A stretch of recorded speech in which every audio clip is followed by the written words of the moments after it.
Assalamualaikum warahmatullahi wabarakatuh. Saya Marasutan Siregar, guru SMK Negeri 1 Lembah Sorik Marapi, akan mengikuti lomba peringatan Hari Guru Nasional Provinsi Sumatera Utara tahun 2025 dengan tema Guru Inspiratif, Cerdas Mengajar, Tulus Mengabdi, dan Menginspirasi Sepanjang Hayat. Saya adalah seorang guru honor sekolah yang sudah mengabdi sekitar 8 tahun.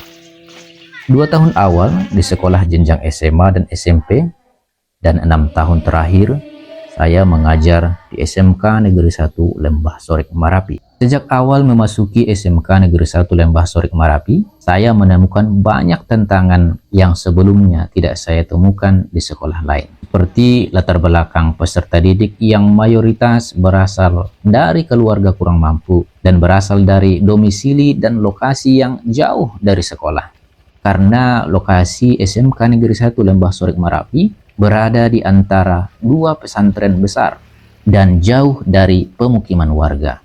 Bahkan masyarakat di sekitar sekolah ini kebanyakan lebih memilih untuk menyekolahkan anak-anak mereka di pesantren dibandingkan di sekolah umum. Kondisi ini membuat jumlah pendaftar sangat minim setiap tahunnya, sehingga saya dan rekan-rekan guru yang lain harus bekerja keras untuk mencari calon-calon peserta didik dari berbagai pelosok kampung-kampung, yaitu mereka-mereka yang tidak mampu secara ekonomi, atau mereka-mereka yang pernah putus sekolah, atau mereka-mereka generasi-generasi anak-anak muda yang sama sekali menganggap pendidikan itu tidak penting. Dan inilah gambaran situasi keadaan latar belakang peserta didik di SMK Negeri 1 Lembah Sorik Marapi. Dan tentunya dari latar belakang ini pasti mempengaruhi motivasi dan semangat belajar peserta didik itu sendiri. Sehingga banyak dari mereka yang kurang serius untuk bersekolah, terlambat hadir ke sekolah, bahkan ada yang berniat untuk kembali berhenti sekolah.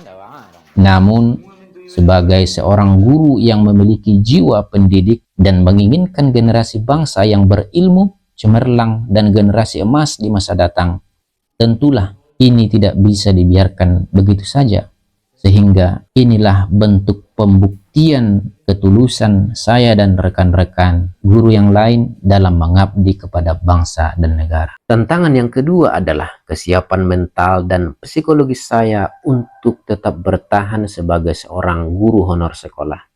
Karena kesenjangan kesejahteraan antara guru PNS dan honor sekolah, apalagi dengan guru-guru yang sudah mendapatkan tunjangan profesi guru. Namun, karena ketulusan dan keikhlasan, itu semua bukanlah menjadi penghalang bagi saya untuk tetap bisa bersama-sama memberikan kontribusi di dunia pendidikan. Melihat kondisi, situasi, dan tantangan tersebut, saya merasa terpanggil untuk berkontribusi dalam menghadapi situasi ini. Di dalam hati saya, ini adalah ladang amal yang besar apabila mampu membawa anak-anak tersebut, generasi-generasi muda kita, atau setidaknya menjembatani mereka untuk menjadi manusia yang bermanfaat untuk diri mereka, keluarga, dan masyarakat. Dan tentunya bagi saya, mampu menjembatani anak-anak dari keluarga yang kurang mampu, anak-anak yang putus sekolah, anak-anak yang pupus harapannya untuk bersekolah. Apabila saya mampu menjembatani mereka untuk berhasil di masa depan, pasti ada kepuasan tersendiri yang tidak ternilai dibandingkan dengan berhasil menjembatani mereka-mereka yang berasal dari keluarga yang sudah mapan. Dan bagi saya, apabila saya membiarkan generasi-generasi muda ini tidak melanjutkan pendidikannya, atau dibiarkan begitu saja tanpa ada yang memperdulikan, maka bagi saya ini adalah aib terbesar bagi seorang pendidik, ataupun aib terbesar bagi satuan pendidikan itu sendiri apabila tidak mampu berkontribusi untuk daerah sekitarnya. Sebagai guru inspiratif, ada 3 hal ataupun 3 langkah yang saya lakukan. 1. Menjadi teladan bagi peserta didik. Untuk menjadi seorang guru teladan bagi peserta didik, saya harus mencontohkan dalam bentuk refleksi nyata di hadapan para peserta didik, seperti konsisten hadir di sekolah sebelum peserta didik datang ke sekolah. Kemudian saya menyambut mereka dengan kebiasaan 5S, senyum, sapa, salam, sopan santun.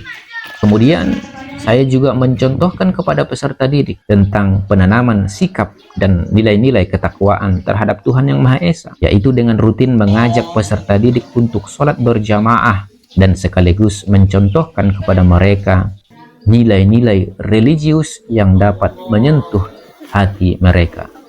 Selanjutnya, di dalam pembelajaran, saya selalu menggunakan metode-metode ajar yang terus berkembang, seperti pemanfaatan teknologi, pemanfaatan lingkungan, dan pemanfaatan media lain, sehingga pembelajaran menjadi menyenangkan, bermakna, dan berkesadaran. Dan selanjutnya adalah saya selalu berkomunikasi dengan ramah dan lebih terbuka kepada seluruh peserta didik, baik di dalam kelas maupun dalam menangani peserta didik yang melanggar peraturan sekolah. Serta saya sangat anti terhadap kekerasan. Saya selalu menjauhi kekerasan, baik dia kekerasan fisik, verbal, maupun psikis, sehingga peserta didik merasa nyaman dan merasa bahwa mereka dianggap keberadaannya dan mereka merasa dihargai. Langkah yang kedua adalah menjadi rekan guru yang kolaboratif. Saya mengajak rekan-rekan guru untuk ikut berkolaborasi, karena tanpa adanya kolaborasi dengan guru lain, maka akan sulit untuk mencapai apa yang telah direncanakan. Dalam hal ini misalnya berkolaborasi dengan guru pendidikan agama Islam, guru BK, atau guru teknologi, informasi, dan komunikasi. Dan tentunya yang lebih penting adalah berkolaborasi dengan pimpinan ataupun kepala sekolah. Yang ketiga adalah menjadi teladan bagi komunitas atau masyarakat. Seorang guru tidak bisa dilepaskan dari kompetensi sosial, karena seorang guru akan tetap dipandang sebagai seorang guru meskipun telah berada di luar sekolah, tepatnya di lingkungan masyarakat. Di dalam masyarakat itu juga ada orang tua dari peserta didik, atau bahkan saya sering berinteraksi dengan peserta didik itu sendiri di dalam masyarakat. Maka dalam menunjukkan keteladanan di masyarakat, saya melakukan beberapa hal, seperti menjadi pengurus masjid, sekaligus menjadi imam sholat berjamaah secara rutin, mengisi jadwal khutbah sholat Jumat, menjadi tokoh masyarakat, serta ikut menggerakkan komunitas ataupun masyarakat untuk rutin peduli terhadap anak yatim, yaitu dengan menyantuni anak yatim. Langkah-langkah kecil yang saya lakukan ini sedikit banyaknya akan mempengaruhi pola pikir orang tua peserta didik sebagai bagian dari masyarakat, atau bahkan peserta didik itu sendiri, tentang bagaimana seharusnya orang-orang yang berpendidikan berkontribusi untuk profesinya maupun untuk masyarakat sekitarnya. Iya. Dampak yang didapatkan adalah peserta didik menyadari betapa pentingnya nilai kedisiplinan dalam kehidupan sehari-hari, ditandai dengan berkurangnya siswa yang terlambat hadir ke sekolah dan siswa yang tidak masuk ke sekolah. 2. Peserta didik juga menyadari bahwa nilai-nilai keteladanan sudah menjadi kebutuhan dan bukan merupakan sebuah beban, ditandai dengan tertib dan teraturnya siswa-siswi ataupun peserta didik dalam menjalankan ibadah sholat zuhur berjamaah dan tepat waktu. 3. Di dalam kelas, peserta didik juga sudah mengikuti pembelajaran dengan berkesadaran, bermakna, dan menyenangkan. Ya. 4. Guru sebagai rekan kerja juga ikut aktif dan mau ikut berkolaborasi. 5. Menjadi teladan dan dihormati di masyarakat. Demikianlah video inspiratif ini, mudah-mudahan bermanfaat untuk kita semua. Ada 3 pepatah yang ingin saya sampaikan di akhir video ini. Pertama, tuntutlah ilmu dari buayan hingga liang lahat. Yang kedua, ilmu yang tidak diajarkan bagaikan pohon yang tidak berbuah. Dan yang ketiga adalah jadikanlah tugas bukan sebagai beban, tapi jadikanlah tugas menjadi sebuah kehormatan.